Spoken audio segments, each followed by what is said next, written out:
वैदिक सणाचा धर्म जर टिकवायचा असेल तर सर्व जाती पातळी विसरून तुम्हाला हे केलं लागेल.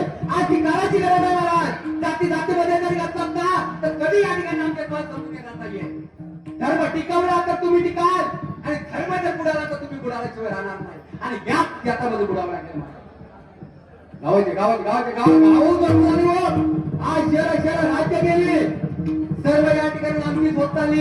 जर धर्मासाठी जागृत राहिला नाहीये तर एक दिवस ती वेळ तुमच्यावर येणार आहे. जी काश्मीरला वेळ आली ती वेळ तुमच्यावर येऊ द्यायची नसेल तर धर्मासाठी जागृत राहा. धर्मासाठी जागृत राहिला ती तरुणांची आज गरज आहे. तरुणांनी खऱ्या अर्थाने जागृत राहायला पाहिजे.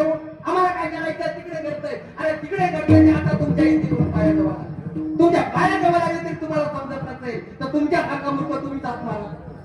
कुठे ते धर्मासाठी आम्हाला दुसऱ्यांचं काय वाईट बघायचं नाही. आमचा धर्म कधी श्रेष्ठ आहे आम्हाला सांगायचं आहे. त्या छत्रपती शिवाजी महाराजांचा उपकार तुमच्यावर आहे. छत्रपती संभाजी महाराजांचे उपकार आहेत आणि त्यांचे उपकार आहेत म्हणून तुम्ही इथे उभे आहात इथे बसलात. पण त्या छत्रपती शिवाजी महाराज संभाजी महाराज आणि महाराज तुकोबारांना कधी विसरायचं नाही. या थोर पुरुषांचे काहीतरी तुमच्यावर उपकार आहेत म्हणून तुम्ही आज या सनातन वैदिक धर्माचे आज या ठिकाणी पर्यंत आले. लक्षात घ्या हेच सर्वांनी दान ठेवावी. हेच अभंगातून साजरा प्रयत्न याच ठिकाणी शिवला पुन्हा ज्ञानेश्वर